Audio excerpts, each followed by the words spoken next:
waiting for? Wait, not me!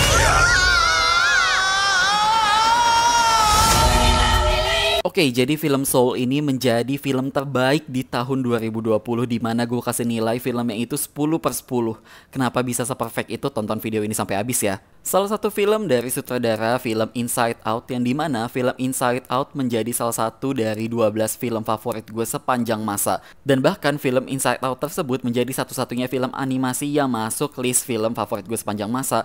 Dan juga nih Inside Out juga berhasil bikin gue nangis berkali-kali karena terlalu relate dengan kehidupan manusia pada umumnya. Tiba-tiba aja sang sutradara bikin film lagi dengan judul Soul yang membahas tentang bagaimana personalities dibuat di alam goib sana. Yang pastinya saat sebelum kita lahir gitu kan. Tapi ini sangat disayangkan gitu ya, film ini jadinya cuma tayang di Disney Plus. Padahal gue udah ngarep banget pengen nontonnya itu di bioskop gitu loh. Dan buat kalian yang pengen request untuk review film apa lagi, tinggal komen di kolom komentar bawah ya.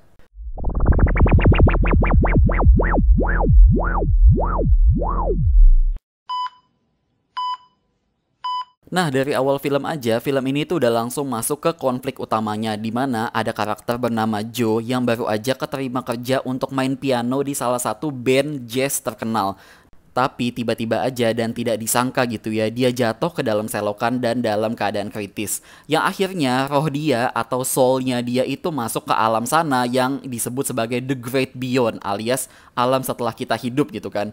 Tapi ternyata dia malah nyasar ke alam yang bernama The Great Before. Yang akhirnya Joe tuh jadi banyak banget belajar tentang bagaimana roh-roh yang masih baru yang belum terjun ke bumi itu dibuat personalitiesnya di sana.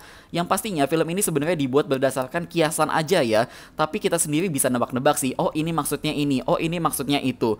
Dan bagaimana alur cerita di film ini dibuat sedemikian bagus dan rapihnya. Semua makna tentang kehidupan ada lah, pokoknya lengkap banget di dalam film ini. Bahkan yang namanya film kartun itu nggak lengkap deh kalau alur ceritanya itu tidak berbentuk seperti film adventure atau petualangan, yang menjadikan alur di film ini tuh terasa padat, singkat, dan jelas. Padahal durasinya cuma 1,5 jam. Dan yang paling penting nih adalah film ini tuh lucu banget, parah, dan banyak banget adegan-adegan yang bisa bikin gue ngakak ketawa lebar banget. Ini gue nggak bohong sih, beneran banget. Karena sebenarnya jokes-jokes yang di film ini tuh cukup bisa bikin orang dewasa tetap ketawa gitu loh. Karena biasanya kan banyak juga film-film kartun yang lain jokes-jokes yang itu mungkin cocok untuk anak kecil aja, tapi di film ini sebenarnya agak beda gitu loh. Terus juga di pertengahan ada adegan yaitu ketika Jerry alias si Jerry ini diibaratkan sebagai malaikat pencabut nyawa gitu ya atau sebagainya, dia turun ke bumi dan nangkep soulnya si Joe. Ini udah kayak setan gentayangan gak sih istilahnya gitu kan, kayak arwah di film Hereditary yang cuma diibaratkan dalam bentuk cahaya putih. Terus juga kalau misalkan kalian perhatiin nih, kenapa sih si karakter 22 atau 22, kenapa sih dia bahasa omongannya itu kayak orang yang sudah hidup di dunia, padahal dia kan istilahnya roh yang masih tinggal di sana, dia belum pernah mencicipi dunia gitu kan. Nah, tapi ternyata kalau misalkan kita perhatiin di sini ada roh yang nomor ke billion sekian berapa gitu loh. Jadi istilahnya si 22 ini dia roh nomor 22 yang alias dia belum pernah terjun ke bumi semenjak mungkin ya puluhan tahun yang lalu gitu kan. Apalagi nih yang gue suka di film ini tuh banyak banget quotes-quotes yang bisa bikin hidup kalian jadi lebih bermakna banget, jadi berarti banget, dan kalian jadi tersadarkan banget. Apalagi salah satunya nih ya, quotes dari si Dorothy yang menjelaskan tentang ikan dan lautan. Itu bagus banget loh. Udahlah, pokoknya film ini bagus banget dan percaya aja sama gue gitu kan. Dan di sini gue mau bahas soal meaning yang gue dapat ketika gue selesai nonton film ini. Menurut gue, ketika kehidupan tidak sesuai ekspektasi yang telah disesuaikan saat di dunia, saat di The Great Before, bahkan spark atau api atau bahkan passion yang dimaksud di film ini bukan berarti menjadi satu-satunya life purpose kita gitu loh. Karena tujuan hidup kita bukan cuma itu doang, tapi yang paling penting adalah just live your life and be happy. Itu yang paling penting banget. Walaupun nih sebenarnya ini adalah film kartun, menurut gue tetap aja story dari film ini tuh adalah film dewasa. Film dewasa bukan berarti film porno ya, tapi dalam arti gini loh, film ini tuh cocok banget buat kalian yang memang di umur 20 tahunan ke atas. Alias nih ketika kalian udah mulai kerja dan cari uang sendiri, ketika kalian udah bisa nentuin jalan hidup kalian sendiri, film ini akan menjadi inspirasi baru bagi kalian. Oh ya, buat kalian yang udah baca buku atau nonton film The Little Prince tahun 2016 gitu kan untuk filmnya, film ini menurut gue punya meaning yang sama namun dengan eksekusi yang lebih ringan dibandingkan The Little Prince. Terus juga terutama gue pribadi nih adalah gue tuh orang yang pemimpi banget sebenarnya, I'm a dreamer gitu.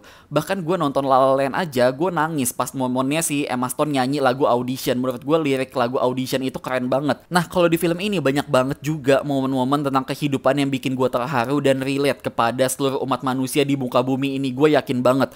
Oh ya, by the way, untuk adegan opening pas si Joe main piano solo, udah kayak Ryan Gosling banget gak sih di La La Land? Sumpah deh. Udah gitu musiknya sama-sama musik jazz lagi. Jadi nih buat kalian yang lagi gundah, galau tentang hidup kalian mau ngapain, mau kemana gitu kan, kalian masih bingung, film ini pokoknya cocok banget untuk menyemangati kalian gitu dan membuat hidup kalian jadi lebih berarti lagi. Bahkan nih film kartun ini juga bilang bahwa passion itu bullshit. Menurut gue sih gitu ya, itu jelas banget. Karena gini loh, ketika film Pixar, Disney yang lain bilang bahwa kejarlah mimpimu ke sana gitu kan. Tapi di film ini tuh kayak ngomongin secara realistis aja.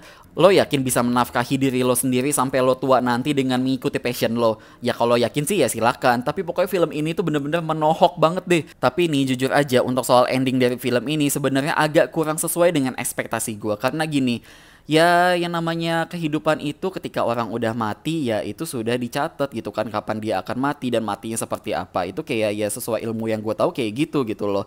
Tapi kenapa dia dikasih kesempatan lagi untuk hidup? Ya mungkin yang pertama adalah ini film kartun, jadi mungkin nggak bisa set ending, jadi harus happy ending gitu kan. Atau yang kedua adalah ketika ya memang istilahnya Tuhan sudah berkehendak dan dia dikasih kesempatan lagi karena dia sudah melakukan tindakan baik, ya kenapa enggak bisa gitu kan.